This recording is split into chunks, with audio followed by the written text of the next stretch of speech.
don't matter where you come from. It's how hard you work and how hard you pray.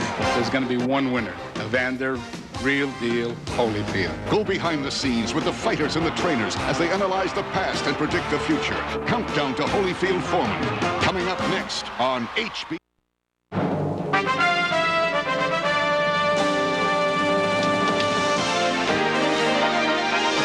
The following is a special presentation of HBO Sports.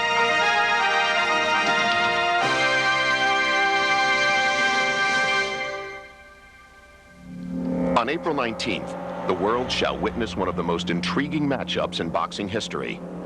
Two men of opposite age, style, physique, and personality will challenge one another for the heavyweight championship of the world. The countdown to Holyfield Foreman has begun. In 1984, Evander Holyfield was a 178-pound Olympic bronze medal winner. Now 30 pounds heavier, he holds boxing's most prestigious title. We'll show how he's made this transformation in RoboChamp. In 1952, Archie Moore was 39 when he won his first title. Today at 42, George Foreman seeks his second. Together, they plan to prove that experience conquers youth in Archie and George. Light, camera, action. A box office contest or a contest of boxing? It's one of the biggest sports events of the year. The question that remains, is it hype or fight? Can a 42-year-old fighter beat a 28-year-old champion? Can Holyfield take a Foreman punch? Those subjects and others will be discussed with boxing experts Gil Clancy and Alex Wallow.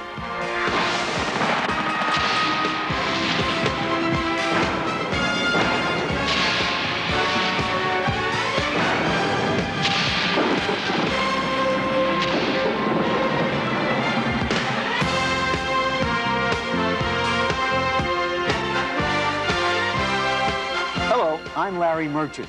For the next half hour, Jim Lampley and I are going to discuss the George Foreman, Evander Holyfield extravaganza.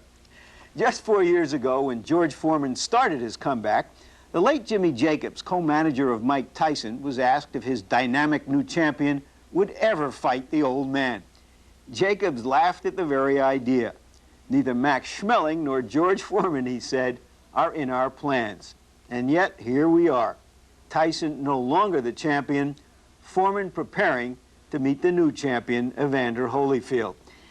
Jim, what grabs you about this amazing promotion? Well, I'm like millions of others. I think it's obvious, Larry, that much of this fight's appeal stems from the fact that most of us in this country are, like Foreman, over 40 years old. 10 or 15 years ago, it was not unusual for post-World War II baby boomers like myself to see direct contemporaries hold the spotlight in major sports events.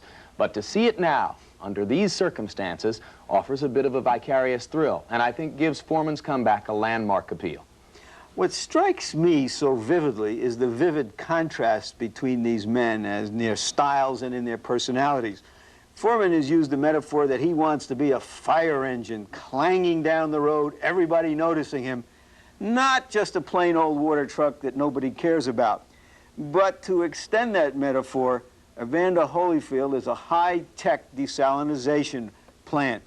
Nobody prepares for a fight the way Evander Holyfield does, least of all, the full-figured George Foreman.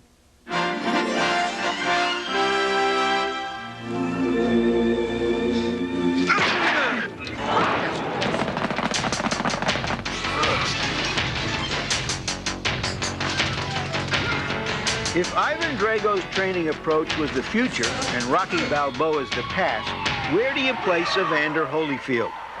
He has utilized orthodox and unorthodox training procedures to become heavyweight champion. In 6 years, Holyfield has added 30 pounds of muscle with the help of specialized instructors, vitamin supplements, and diet. Trainer George Benton imparts the knowledge and wisdom of a lifetime in boxing. My job is to teach the fighter how to beat styles. You understand? See, we've already taught him how to box, but we improved on his skills and taught him different techniques. Lean out for a minute. Now pull back. That's it. So do it again. Chaz Jordan trains the champion like a bodybuilder without compromising mobility or speed. The main objective that I look for is for explosion power and overall power. To make sure that he's at a peak when fight time comes, that it can be matched by no other fighter. 6. Strong set. 7. 8. 2 more. Maria Kennett tries to give Holyfield the freedom of movement to complement his weight program. I want to give him more flexibility. I mean, he pumps and he makes himself very, very tight. And then I try to make him more flexible so he'd be more free in the ring. Free his neck and more freedom. For cardiovascular conditioning, Tim Hallmark uses new technologies that maximize Holyfield's genetic capabilities. For a thoroughbred like Holyfield, you want to make sure that he can see a correlation between everything he does to what he's going to have to do in the ring. Designed specifically for Holyfield, the spontaneity reaction machine is supposed to enhance his defensive skills and reflex movement. The Vertimax and Shadow Vest, a zero-gravity training device, which is targeted for space programs, was engineered for ring endurance and speed. Camp coordinator Lou Duva developed strategies with George Benton based upon in-depth CompuBox analysis. One thing you're not going to stop high tech. And I think it's here to stay. And I think it's a good thing that if it applies and it works for my fighters, that's all I'm interested in, what works for my fighters. I feel that with the old boxing method, it worked. But I feel that one man don't know everything. And I felt that for me to be the best, seek out and get the best people in different areas that are going to help me to be the better man that I want to be.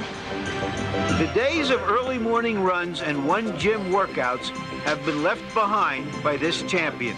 What remains is the most advanced, demanding training program in the history of boxing. Who will you be rooting for on April 19? When asked in a national poll, 48% cheered for George Foreman, while only 19% chose Evander Holyfield. Whoa! Can you believe that training regimen? What it suggests to me is that Evander Holyfield is so determined that he'd even walk through George Foreman's smart bombs to win his first title defense. Tell me, Jim, how is Big George doing it? Well, as you know, Larry, George has his own idiosyncrasies. To a lot of boxing fans accustomed to the old adage that the only way to train for fighting is by fighting, what Holyfield does looks to be all new. But George Foreman, on the other hand, combines an all-new attitude with some time-honored advice, provided to him by the man who long ago wrote the book on fighting past 40.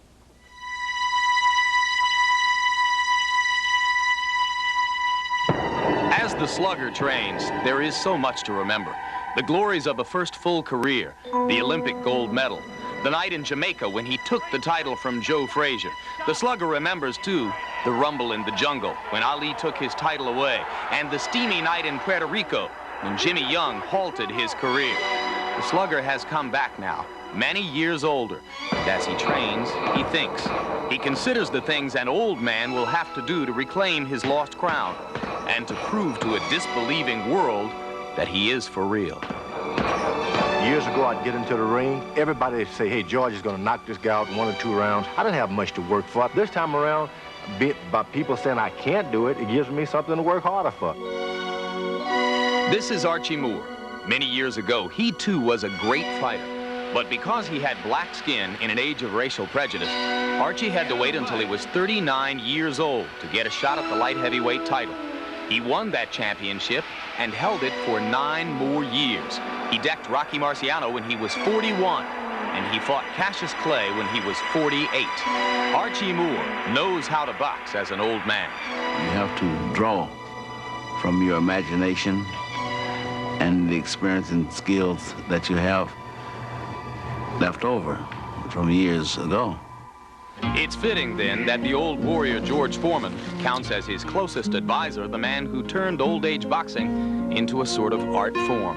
Archie has been with George since the early 1970s, brought in back then as an instructor of fundamentals. Nowadays, Archie teaches George something more than mere technique. I went back into the ring as not only a boxer, but a guy capable of being a good trainer myself because of the experience. How was I to learn anything unless I met someone who was more knowledgeable than me? In all facets, Archie Moore surpasses me in knowledge. When I told him I was getting ready to get back into boxing, I said, what do you think about the age? He said, listen, George, you're still a growing boy. Which means that Archie looked at me not as an advanced age fighter, he looked at me as an athlete with potential.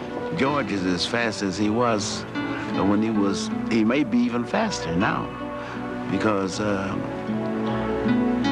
speed is based upon how you use it. And this is what George and I work with many times upon the speed that is necessary for certain punches. Their critics are legion, but the aging fighter and the old man share an uncanny self-assurance. I've never had to change myself to suit another man.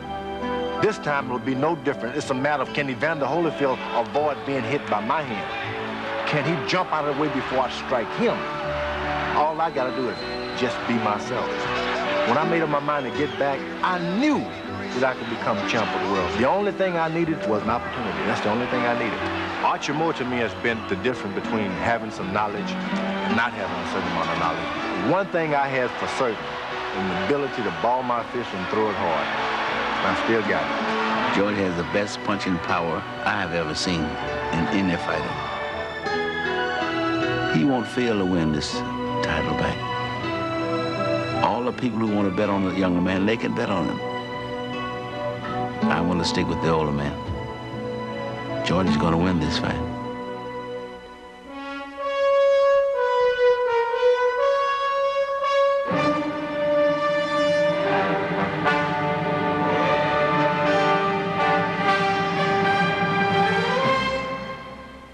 Archie Moore touches on the obvious when he cites overwhelming punching power as the rationale for a Foreman victory. Everyone agrees if it's going to happen, it has to happen by knockout. The notion of the ponderous quadragenarian somehow lumbering to a 12-round decision over the bionically built Holyfield is simply inconceivable. Of course, Larry, Archie Moore won a lot of decisions after the age of 40. Well, it's pleasing to know that Foreman is clever enough to hang on to old Archie and dismiss from his memory his enchantment with Sonny Liston, who was just nothing but a bully and a quitter. Archie Moore was the original great charmer promoter as a fighter. But to many people, it's inconceivable that George Foreman could win this fight in any fashion. And that's especially true if they've studied the history of such comebacks. Golden oldies trying to come back. Jim Palmer, 45. Bjorn Borg, 34. Mark Spitz, 41. George Foreman, 42. In boxing, it's an old story.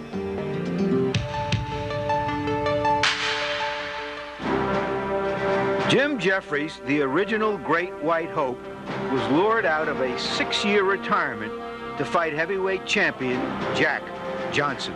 They actually made Jeffries the betting favorite. Now, if the same thing had happened today, I mean, Jeffries would be an overwhelming underdog. But people didn't understand. No one had ever retired from the heavyweight championship and come all the way back after many years of being idle and tried to win the title back. Jeffries tried it and failed terribly. Jeffries, who had never lost a fight, was pummeled mercilessly by Johnson through 15 rounds before the fight was finally stopped.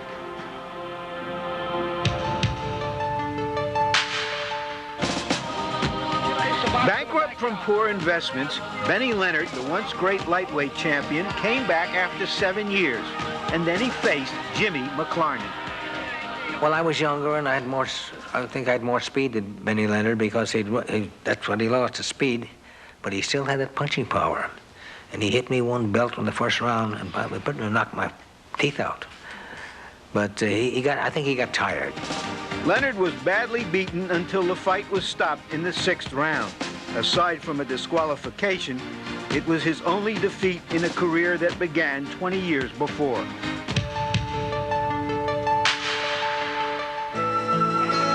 A year after his second loss to Muhammad Ali, Sonny Liston began a comeback. But en route to a hoped-for title shot, he took on a ranked fighter, Leotis Martin. You knew when he came back, even though he had 11 knockouts in a row, he wasn't fighting anybody. They were all mediocre fighters, mediocre heavyweights that are hanging around for a payday, and they thought he could come back, but he never did come back to his old form.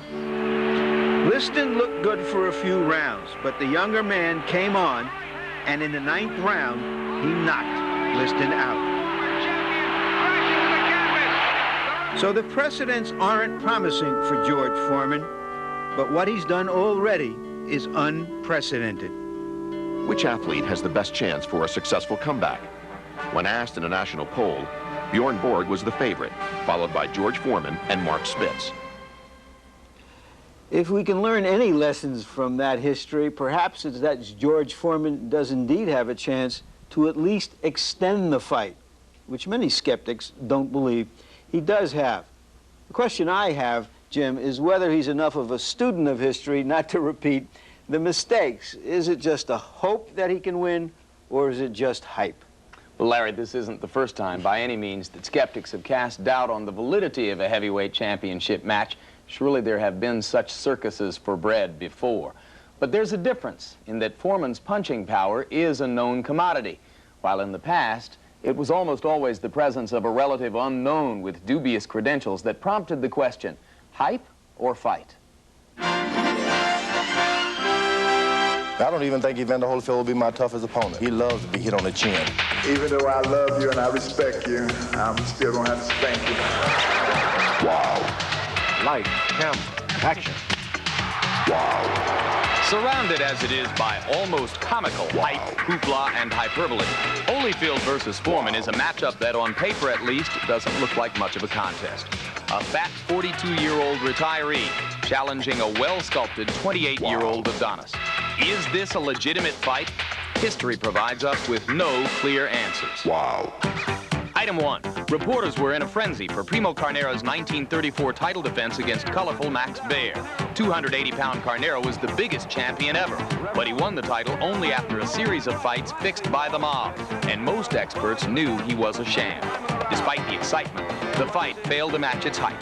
Baer decked the clumsy Italian 11 times before the bout was finally stopped. If George think he can beat me, he got to be off his rocker. Wow, wow, wow. Item 2. Pete Rademacher was the 1956 Olympic gold medalist. For his first pro bout, his handler somehow wangled a championship fight against Floyd Patterson. Odds makers declined to even post an official line on the bout. But in the second round, Rademacher decked Patterson, causing 2 stunned fans to suffer heart attacks. Patterson eventually recovered and won a lopsided TKO. In the end, more hype than fight. If I throw and miss you with my left, boom, and miss you with my right, boom, and I'll belly bump you. If not enough to look me, I'll kiss his feet in the rain. I'm out of the ring on my knees, tell him he's the greatest, and catch the next jet out of the country. Item 3. Cassius Clay's pre-fight antics lent a sideshow atmosphere to the first Liston-Clay bout. And 43 of 47 boxing analysts polled before the fight favored Liston to whip Clay. But after hyping the matchup relentlessly, Clay surprised those pundits by winning the title. He shook up the world and taught us all that a hype fight can turn out to be one of the great fights of all time. We won't really know, of course, whether or not this matchup is competitive until George and Evander step into the ring. But for what it's worth, we can listen to what the fighters have to say. I feel that George feel that he can win. I feel that he think he can win, and it's my job to go out there and convince him that he cannot win. This is a great event that is going to attract people from all over the world, because if I win, it's not a victory for George Foreman, it's a victory for mankind. It's a victory for the planet Earth. One day when some kid will sit and read about the past, maybe some sketching on a cave or some sketching on a building, it'll read about a man who was at an advanced age, who came back after 10 years of inactivity, never balling his fists up, to recapture all the glory of his past, and had a smile on his face. Is Holyfield versus Foreman a lot of hype, or is it a genuine fight? 54% of those surveyed thought it was legitimate. 38% did not. George Foreman talks about a victory for planet Earth and mankind, and I'm sure all of us agree we can use one. Somehow I'm not so sure that a Foreman knockout is what Carl Sagan has in mind.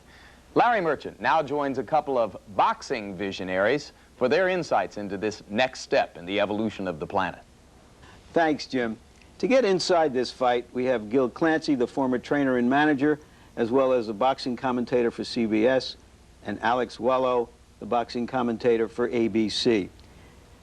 Gil, you have trained George Foreman.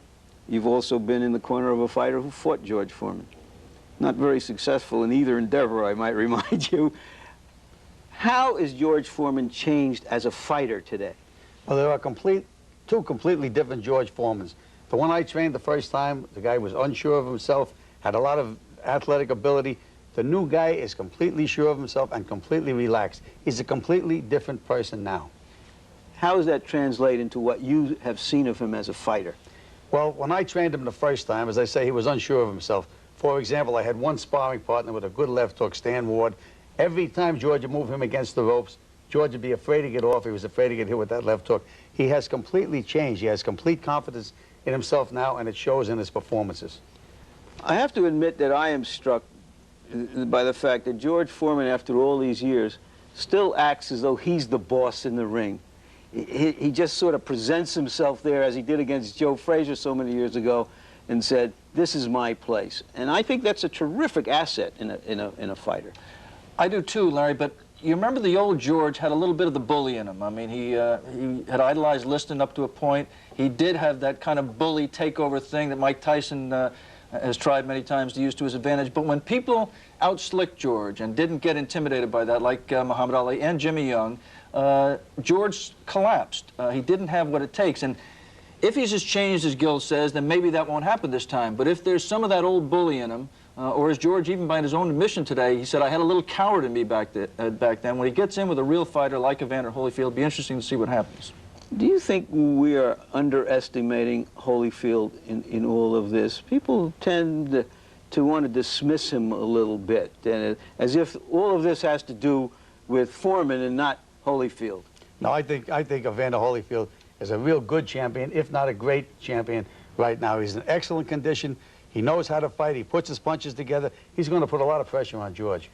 How can a 42-year-old man beat a younger, fitter, faster kid like Holyfield? Well, I didn't know how an old man could beat a younger, fitter, faster Jerry Cooney, but I found out. George is one of those guys. He got nailed by Cooney, but he just keeps coming over you. He's like a wave. He just envelops you.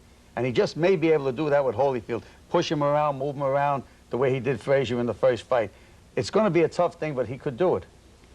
We saw a different kind of Holyfield when he fought Douglas. He executed a battle plan. He didn't just try to stand there and exchange with him. How do you anticipate he would try to fight a George Foreman, and what does he have to do to win? Well, Larry, the only scenario I can see that gives George a chance is if Evander stands, when George is still fresh in the early rounds, Evander stands and trades with him. And Evander's, I think, too smart, and I think he's got too many good people in his corner to let him do that. But if you think he's going to get into an exchange, you can make a case for George. I don't think it's going to happen. I think Evander's going to have subtle little movement, not fight George when George is still fresh, wait for George to run out of gas, and take him out in the late rounds. When he was 25 years old, George Foreman hit Muhammad Ali, who was then past his prime. With some of his best shots, nothing happened. Why should we believe that even if George Foreman happens to catch a very determined, very fit, very focused fighter like Holyfield, that he'll just fly apart? It's the catcher. Muhammad Ali took the best punch of any heavyweight in history. I'm not sure that Evander can, especially George's punch. And I think Muhammad was a much better defensive fighter, much more evasive, much more elusive. I think Evander is available to be hit, but you're right. In the Douglas fight, he showed a little bit of agility, a little more movement, and I think that's really going to be the key for him to stay away from George's power. Gil, give us your pick on the fight. I think Big George, at a tough fight in which he's going to have to take a lot of punishment, is going to get the big one in and win the fight. And you obviously think he'll be willing to take the punishment. That remains to be seen, Larry. That's the question mark about the fight. And you, Alex? Well, if you accept Gild's premise that George is going to hit Evander, then, you know, you have to make a case for George winning the fight, because I don't think there's anybody who can stand there and take George's punches. He just is too powerful. But I think that Evander Holyfield will be being evasive enough and will be hitting George back, which hasn't happened to George too often in his comeback. And I just think Evander, as I said earlier, will just take him out in the late rounds. Survive early, stay safe, stay tucked up, stay mobile, and dominate George late and stop him. Thank you, Gil Clancy. Thank you, Alex Wello. Finally, this. I'm of two minds about this fight. One is, we've gone a long way with this joke and had a fun time, but now the joke probably will be on us. George Foreman's chance of winning aren't slim and none, they're fat and none. But the other mind says, if he's defied logic to get this far, how can you be certain he can't go all the way? What I can say with certainty is that I wouldn't miss it. Jim? Me too, Larry. I can't wait. And if George Foreman's comeback was in any way motivated by the sparseness of the heavyweight landscape back in 1987, it's ironic that his title shot arrives just when there are more attractive young heavyweights in the ring than at any other time in recent memory. Fighters like Riddick Bowe, Tommy Morrison, Ray Mercer, and a still youthful Mike Tyson, among the countless others who wouldn't miss this. There may not be much they can learn from Foreman in the ring now, but we can only hope for half the entertainment the old man has provided outside the ropes. And who will win? Our national poll is mildly surprising, as more than a quarter of the respondents picked slow-footed age over lightning-fisted beauty. The majority went with the seemingly safer choice, Holyfield to retain his title. We close now with a through-the-lens look at the Battle of the Ages as the two heavyweights bear down on April 19.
This has been a presentation of HBO Sports, the network of champions. How can anybody sanction a fight that pits a 42-year-old overweight boxer-turned-preacher against a world champion 15 years younger?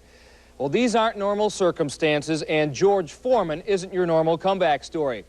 On his road to his title fight with Evander Holyfield on April 19th in Atlantic City, Big George has knocked out a collection of used-to-bes and never-weres.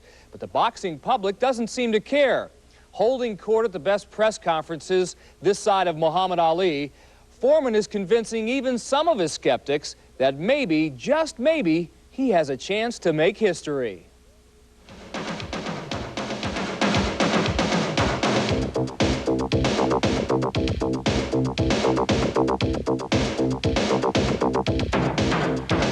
This is gonna be the big bump put on by Donald Trump. It's gonna be so much eating down in Atlantic City, there's gonna be big buffets set up. I'm gonna train hard every day and walk through there and grab legs of chicken, roast of beef, porks of chops, chickens and liver. I mean, I'm gonna have a great time, and all the whole world is gonna see it for what it really is. The next heavyweight champ of the world is gonna be the only man, as I said before, that belt ain't gonna fit me, but I'm gonna put it on, tape it. Foreman didn't have to worry about such weighty matters back in 1968. Trim, fit, and 19 years old, George was a flag-waving Olympic gold medalist, destined to become heavyweight champion of the world.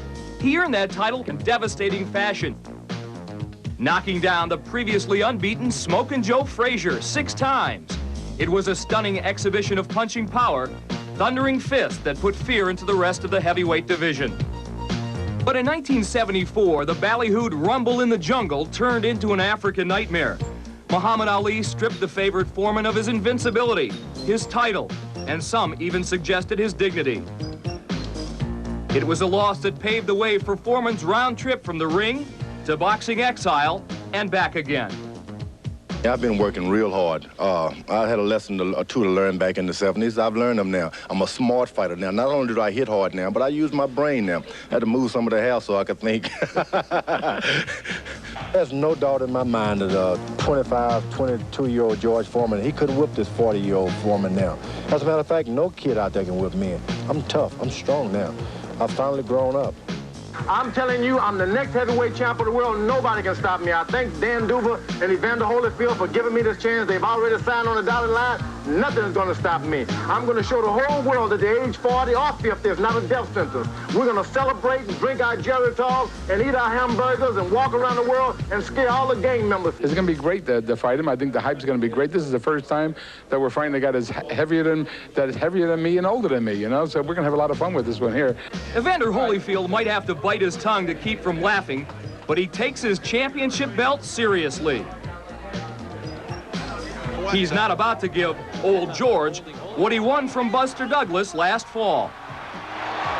Caught him going in. He is not going to get up. There goes the heavyweight championship of the world. I should be in better condition than George, and with my hand speed and my foot speed and the strategy that I would use. I just feel that George was great in '74. George is good now, but when you put good against the best always win. Well, I feel good about it. I feel that in this high-tech program, I'm a lot stronger, and for as fast, I'm able to maintain my quickness throughout not the whole fight, but be able to maintain it longer than my opponent.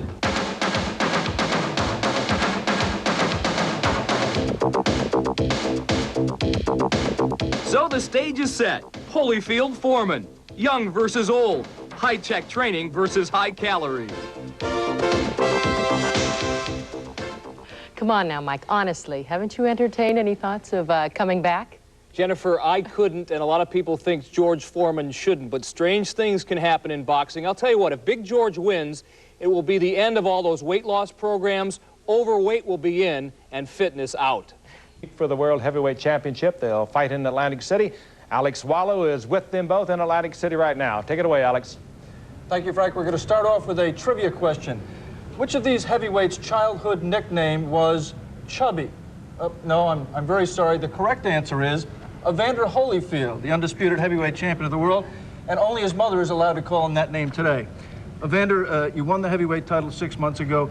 Is there more pressure for you coming in as a champion or when you were a challenger?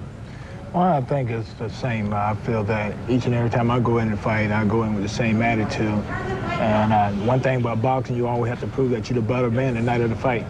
So no pressure at all with me. Your entourage is wearing T-shirts that have Battle of the Ages crossed out, and they have respect.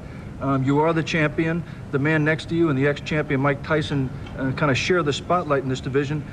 Is that real important to you and to get that respect? Not really. I feel that I'm getting a proper amount of respect. I feel that my fight will take care of everything. This is my first title defense, and I'm looking forward to going out and doing my best. When you won the championship, I think you were denied a lot of credit because of Buster Douglas's overweight condition. Aren't you in the same kind of no-win situation here? No, not at all. I feel that George... Watch your mouth. What are you trying to get in? It's really not funny. You're sitting up there misleading this kid. I feel that, you know, George's a credible opponent. Ask the kid something intelligent. Don't you even get off alive. Especially you. He's been keeping this kind of stuff up for the longest. Calling me. Good afternoon, George. That's better. Thank you for joining us. Yes, I'm having a good time, thank you. 4 years ago, when you made your comeback after 10 years, George, we all laughed. Friday night, you're going to make at least $12.5 million. How does it feel to have the last laugh? Well, it's not the laugh. It's not about the money. Believe me. Really, truly, believe me. I'm going to have a good time out there. This is like a total eclipse, something that you've never seen. You'll only see it once in a lifetime. A guy my age, closer to 50 and 60, become the heavyweight champ of the world. After this, they're going to be using words like potential and the next and the future.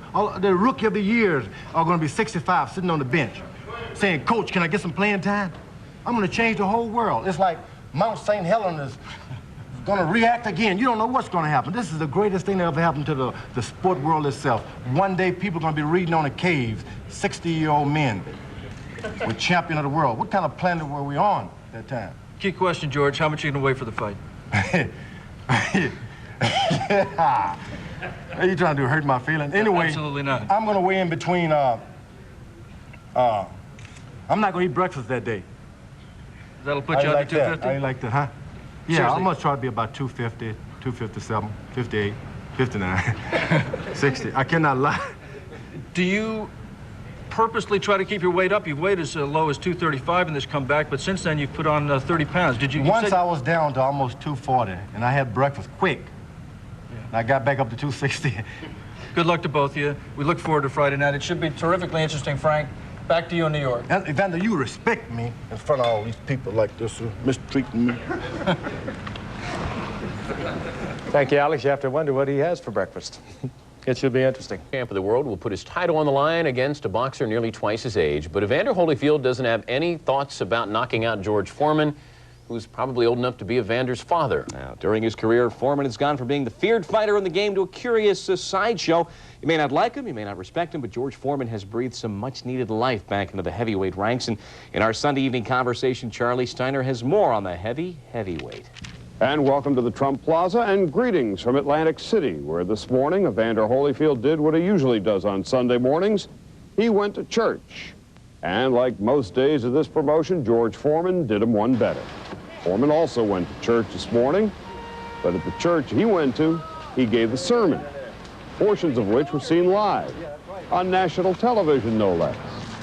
I said, I don't care if this is death. I still believe there's a God. When I said that, it was like a gigantic hand reached into nothing and pulled me out of it. And next thing you know, I was alive in this dressing room like this, blood flowing through my veins. I was alive. George Foreman this morning at the Shiloh Baptist Church here in Atlantic City. Evander Holyfield, of course, is the heavyweight champion of the world. But it is the humor and the charisma of George Foreman that has turned this title fight into potentially, one of the biggest sporting events in recent years.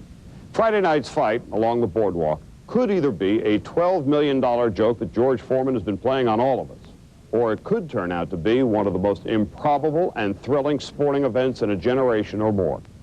Either way, as you're about to see in our Sunday night conversation, George Foreman is down home and perfectly comfortable with who he is, where he's been, and where he's going.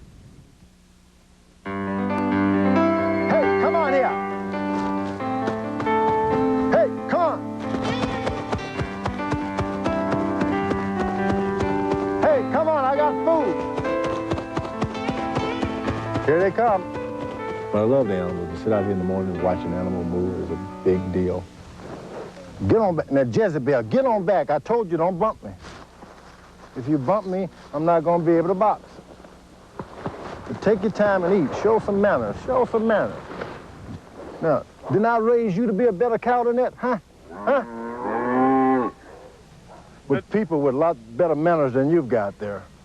People like it. Know that they could be future cheeseburgers? I'm telling you, don't say that. Don't say that. The one thing you don't want to say around is cheeseburger. Don't let the bull hear you. I'd said originally when I got places like this, I was going to retire into the country where there wouldn't be any people. I could be myself. Come to find out, I'm the one who wants people now. I go looking for people. If I can't find people, I'm in trouble because I love to talk now. The last place I want to be is to build a house in the country. I'm out on the street corner preaching, you see.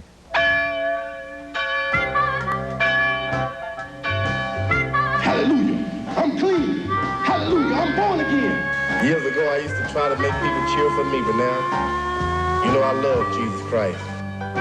That was the biggest thing that happened to me. I found myself. One day, I said, hey, I like me. And when you start to like yourself, then that's one thing you got. Then you start liking other people, then you got two, then you got so many people that you like, you start dealing with them. As we get closer to the fight, does your personality change? I mean, do you get a little bit tighter?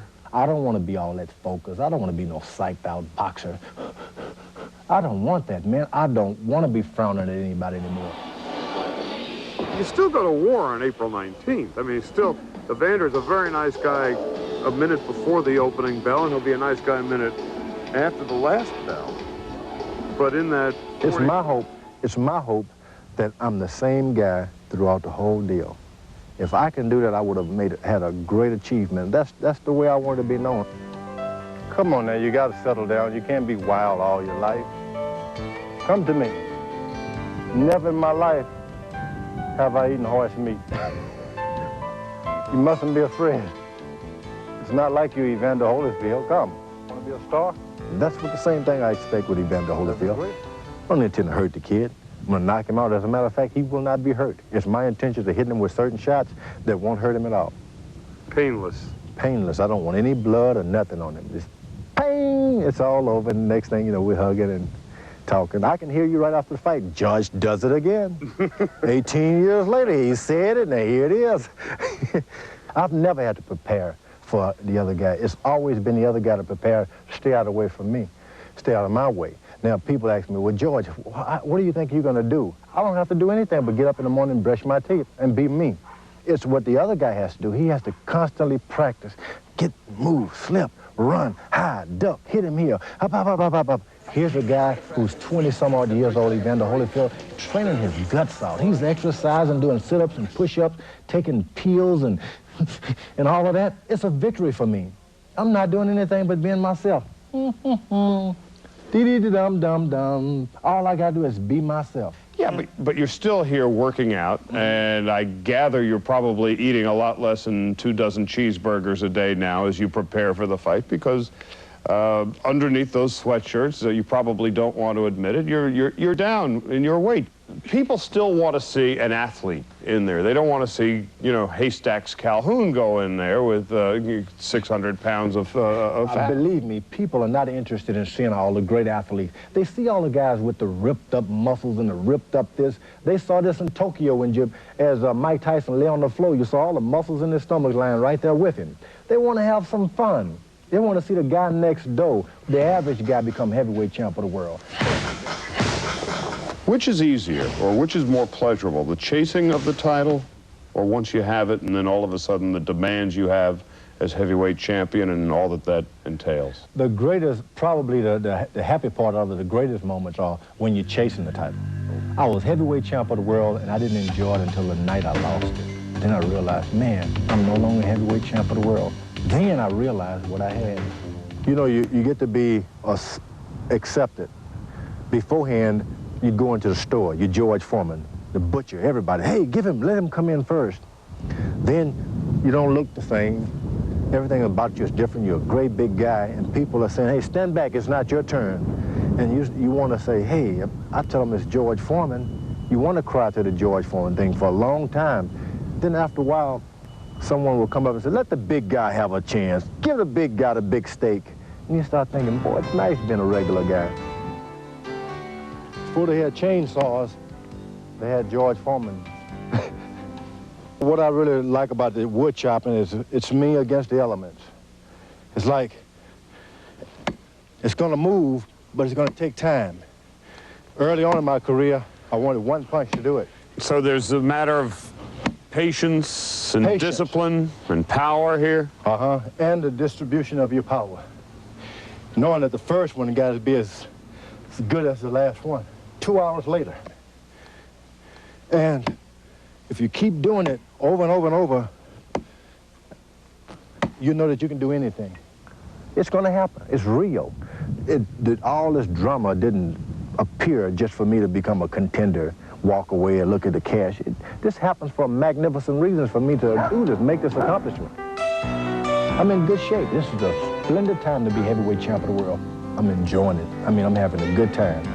I've got these days to live now, and I'm going to live them to the fullest.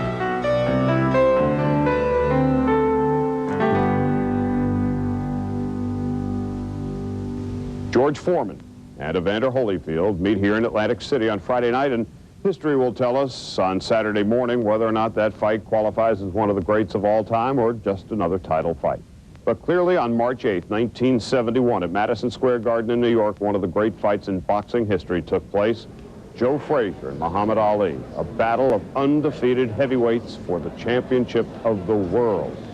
Tonight in Philadelphia, the two great champions met one another at a dinner in their honor. Ali is lucky to be standing because I could have punched him out a long time ago. Joe Frazier knows it.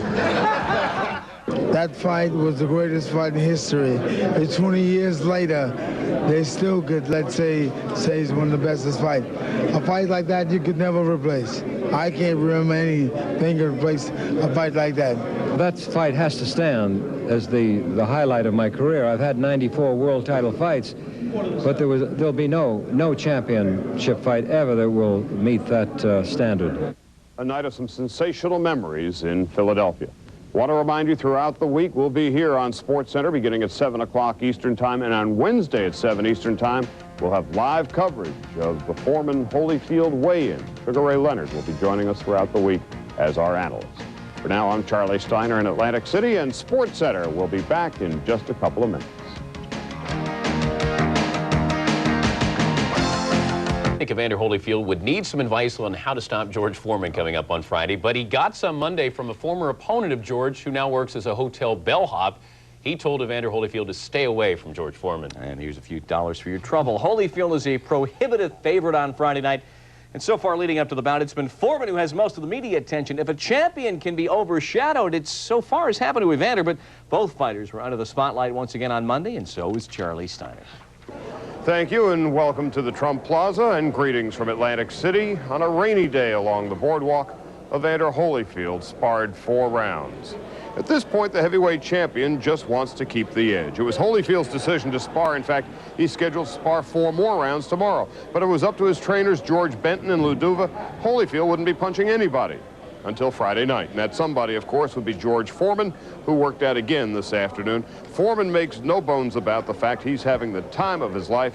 He plays to an audience, whether it's in his public sparring session or in the hallways here at the Trump Plaza. Another former heavyweight champion of the world who is also making a comeback, Larry Holmes, who, of course, 8 nights ago down in Hollywood, Florida, upstaged his very own comeback with his Macho Man Savage leap at Trevor Berbick. Cynics, of which there are a few in this sport, have suggested the whole thing was a big setup for a grudge match. Not so, says Larry Holmes. Charlie, you know it, the world know it, I don't need the money. And if I had to fight him, I won't fight. Because he's down, you know, he's broke, let him stay broke. The way you hurt a man is to keep him broke. Want to remind you, tomorrow on SportsCenter we'll feature Evander Holyfield and how he's dealing with his newfound success as heavyweight champion of the world. And at 7 o'clock Eastern Time on SportsCenter Wednesday night, we will have the weigh-in live. For now, I'm Charlie Steiner at the Trump Plaza in Atlantic City, and let's go back to sports.